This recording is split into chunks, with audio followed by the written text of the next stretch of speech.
नमस्कार दोस्तों, मैं अंकुर उपाध्याय स्वागत करता हूं आप सभी का आपके अपने YouTube channel share market analysis में। मैंने दिन के दौरान भी एक वीडियो बनाई थी वेदांता के स्टॉक पे, जहां मैंने डिस्कस किया था ऊपर से स्टॉक में शार्प करेक्शन आते हुए दिख रही है बिना बात के। स्टॉक आप टेक्निकल टर्म्स पे होल्ड कर सकते हैं और कोई फ्रेश एंट्री लेना चाहता है तो वो टेक्निकल टर्म्स पे ही फॉलो करे, वो ज़्यादा बेटर रहेगा, क्योंकि इसमें सपोर्ट और जो रेजिस्टेंस है आपके लिए वो दोनों ही इस समय ब्लू स्काई जोन में है। सिंपल लैंग्वेज में बोला जाए तो आपका इस स्टॉक में ना तो ऐसा है कि रिस्क रिवॉर्ड फेवर में आएगा, अगर आप इन्वेस्टमेंट करोगे तो आपका स्टॉप लॉस क्या रखोगे समझ में नहीं आएगा, किस भाव पे एक्यूमुलेट करना है समझ में नहीं आएगा, और क्या लक्ष्य बन सकते हैं वो भी समझ में नहीं आएंगे। तो सिंपल सा व्यू था कि हम ना इसको स्विंग ट्रेडिंग के हिसाब से एक 5-10% के स्टॉप लॉस के साथ कैरी कर सकते हैं अगर करना है तो, अदरवाइज और विकल्पों को भी देख सकते हैं। इस कंपनी के लिए आज बड़ा दिन था क्योंकि कंपनी की बोर्ड मीटिंग थी जहां पे पहला इंटर्म डिविडेंड आना था करंट वित्तीय वर्ष के लिए। साथ ही साथ कंपनी फंड रेजिंग को लेकर भी विचार करने वाली थी, जिसका आउटकम आ गया है। तो क्या रहा है आउटकम, एक एक करके दोनों चीजें मैं आप सभी के साथ सिंपल और सरल भाषा में शेयर करता हूं। शुरू करते हैं बिना किसी देरी के। सबसे पहले तो शेयर होल्डर्स के लिए मुबारक हो, क्योंकि कंपनी ने दिया है डिविडेंड, और डिविडेंड आया है कंपनी की तरफ से 11 रुपए प्रति शेयर का। तो वेदांता ने अपने शेयर धारकों को 11 रुपए प्रति शेयर का डिविडेंड दिया है, जो कि अमाउंट करता है अराउंड 4089 करोड़ रुपीस, जो कि डिविडेंड में बटेगा। 11 रुपए प्रति शेयर आप इसको कंसीडर करेंगे। साथ ही साथ कंपनी की बोर्ड मीटिंग थी जहां पे कंपनी ने अनाउंस करी है फंड रेजिंग, और कंपनी फंड रेज करने वाली है 8,500 करोड़ का। जी हाँ, 8,500 करोड़ का कंपनी ने फंड रेजिंग प्लान अनाउंस किया है, जहां पे कंपनी के बोर्ड ने अप्रूव करा है इन्वेस्टमेंट इन वेदांता कॉपर इंटरनेशनल। तो ये वीसीआई में इन्वेस्ट करने जा रहे हैं, setting up copper rod manufacturing facility.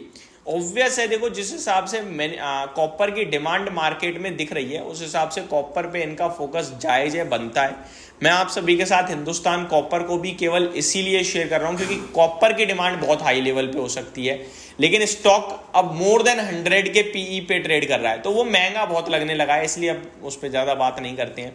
हर चीज एक भाव से ही अच्छी लगती है, उसके बाद कितना ऊपर जाएगी वो तो किसी को नहीं पता है, लेकिन जब तक भाव खरीदने का था तब तक आपके साथ जरूर डिस्कस किया।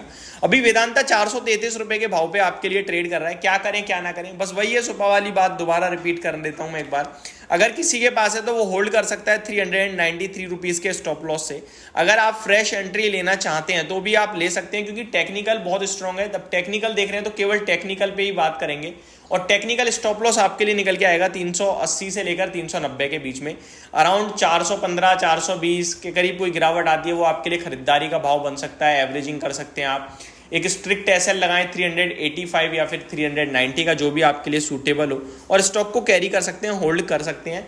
कंपनी ने जो अनाउंसमेंट करी है इसका हाल फिलहाल में कोई बड़ा इंपैक्ट मेरे को नहीं लगता है स्टॉक के प्राइस पे आएगा। 8,500 करोड़ का जो केपेक्स फंड रेज कंपनी करेगी उसका कॉपर प्लांट लगाने में यूज करेगी उस पैसे का। ये पैसा कैसे यूज करेगी वो कंपनी ने भी पूरी तरीके से तो नहीं बताया, बट कंपनी ने काफी सारी चीजें जरूर बोली हैं। कन्वर्टेबल इशू वगैरह कंपनी लाने की कोशिश करेगी, जो आपके साथ टाइमली डिस्कस कर दिया जाएगा अगर कुछ अनाउंसमेंट आती है तो ये हो गई पूरी की पूरी वेदांता के ऊपर अपडेट। अब आते हैं दूसरे स्टॉक पे।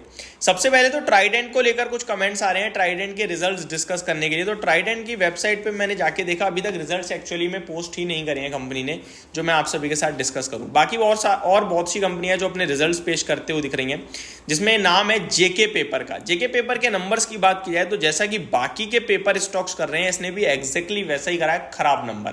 जेके पेपर ने कंसोलिडेटेड नेट प्रॉफिट 280 करोड़ के सामने 276 करोड़ का पेश करा है। साल दर साल थोड़ी सी डिप है, बट डिप है, लेकिन असली प्रॉब्लम शुरू होती है मार्जिन्स में, काम का ऑपरेशनल बेसिस पे। अगर एबिटा मार्जिन देखोगे तो 28.16% के सामने 20.88%, यानी 800 बेसिस पॉइंट्स का मार्जिन में कट है, बड़ा कट है। कामकाजी मुनाफा देखोगे तो 484 करोड़ के सामने 360 करोड़ का रह गया है, तो कामकाजी लेवल पे बड़ा कट आया है मुनाफे में।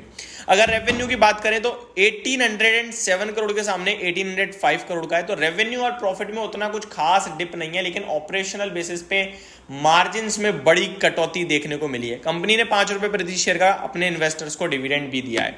बायोकॉन, ये स्टॉक भागता जा रहा है और अच्छी मूवमेंट भी दी है, लेकिन रिजल्ट्स में दम नहीं है।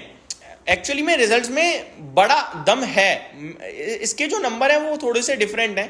मैं आपको बताना चाहूंगा, नंबर आपको अगर पढ़ोगे तो बहुत खराब दिखेंगे, लेकिन अनुमान खराब नंबर का ही था और अनुमान को बीट कराए। एग्जाम्पल के रूप में कंपनी का मुनाफा 313 करोड़ से घटकर 135 करोड़ का रह गया है। अगर मैं इतना ही बोलूं तो बहुत खराब है नंबर, प्रॉफिट आधा रह गया है। लेकिन बाजार का अनुमान केवल 180 करोड़ के मुनाफे का ही था, उसके सामने 135 करोड़ का मुनाफा आया है, आप ये कह सकते हो। तो अनुमान से थोड़ा कम है, लेकिन बाकी की जगह बीट है अनुमान। 3774 करोड़ के रेवेन्यू के सामने 3920 करोड़ का रेवेन्यू है, अनुमान 3840 करोड़ का रेवेन्यू था, तो बीट कर दिया है। मार्जिन 26.43% से घटकर 23.38% के रह गए हैं, लेकिन अनुमान 21.5% का था, बीट कर दिया है। कामकाजी मुनाफा 916 करोड़ का आया है, 997 करोड़ से घटकर आया है, लेकिन अनुमान 826 करोड़ का था, बीट कर दिया। ये नंबर बाजार को पॉजिटिव लग सकते हैं, देखने में जरूर नेगेटिव लगेंगे, लेकिन मार्केट इसे पॉजिटिवली ले सकता है। तो ये मेरी तरफ से आपके लिए डिटेल्स, होप आपको सारी चीजें समझ में आई होंगी। Thank you so much for watching this video, have a great day guys.